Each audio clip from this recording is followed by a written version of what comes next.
Айерке, саламатсыз ба? Қалыңыз қалай? Қалыңыз қалай? Жақсы. Жақсы? Жақсы, күшті. Мен Астана қаласынан боламын. Жасым 27-де. Босанғаныма бүгін 40-мыздан шықтық. 40 күн ғана болды. Енді мен білмеймін, өз-өзіме сенбей отырмын. Бірақ мен бәрін дұрыс есептедім. Шынымды айтайын десе, жасым 27-демін. Осы күнге дейін ешқашан айналыспағам тендермен. Мен даже оның иісін де білмеймін, даже дәмін де көрмеген, былай айтқанда. Мүлдем хабарым жоқ сол кезде. Сонымен тендерщиктерді таңдап бастадым, біраз қарап жүрдім. Сосын сіздің адыңыз көзіңіз жанып тұр өзі. Сізге қатыстым. Сол. Ал қанша болды қатысқаныңызға? 15-ақ күн болды. Ойбай, өтірік айтам, иә. Нетіп тұрмын ғой, қобалжып тұрмын ғой, бәрін ұмытып, бас аяқ жоқ.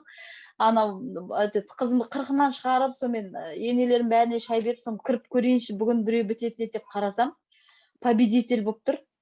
Сонымен өз көзіме өзім сенбей, бәрін жауып тастадым, каткан бәрі. Қайтадан кірдім. Сөйтсем победитель болып тұрмын әлі. Күйеуіммен ақылдастым. Сезонный затпен айналысып көрейін дедім. Қазір государствоның бәрі машиналарын қысқы шинаға ауыстырып жатыр ғой.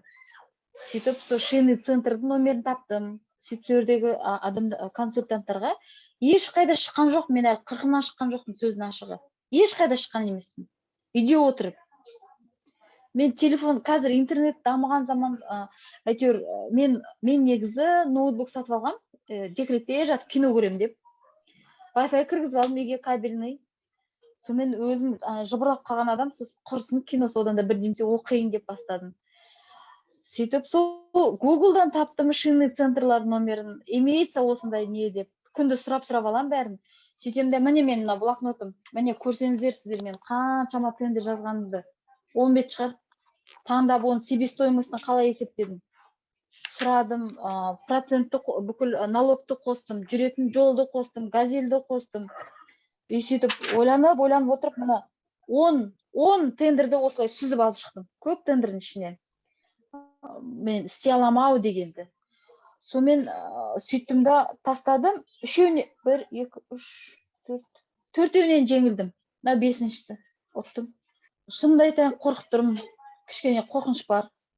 Бірақ мен товарды бұл аса волокитный не емес, мен айтып тұрмын ғой, сүзгіден өткіздім әбден деп звондап. Күйеуім строительствомен айналысады, ағам строительствомен айналысады. Олардың бригадасы бар. Қарап тұрсам, істеуге болатын нәрсе, адам істеген адам істейді ғой, енді ақырынан бастап кішкентай объектіден алып көрсетті деп. Сіздің берген бірінші тапсырмаңыздан ұтып тұрмын ғой, сонда сіз айттыңыз ғой, өзіңіздің оқитынын 10 тендерге заявка беріңдер деп. Сіздің неңіз бар, оқуыңыз бәрін осылай жетек ғана ступенькамен көтерілген сияқты көтеріліп келесің, бәрі түсінікті, шаг за шагом. Сол ереже дайындап қойған сияқты, сол ереже бойынша жүрсең, ұтылмайсың да тез үйренесің. Міне 15 қана күн болды, 300 мың теңгенің тендерін ұтып отырмын. Мен непонятный состояние, норма сияқты ғой да, бірінші тендер ұтқанға. Бұл тендер, былай айтқанда, осы аласың, апара саласың, 20 мың теңге көресің. Ол 20 мың деген қазір мен үшін мотивация болады. 16 шинаға заявка тастаған, ол жерде менің көретін пайдам 180 мың теңге. Кешірім сұраймын, үйде балаларым бар, мен сабақта да осылай оқып жатырмын. Тендерді де осылай заявка тасталатын, шынымды айтайын, менде бір тып-тыныш уақыт жоқ. Курсқа қатысыңыздар, қорықпаңыздар, өте тиімді.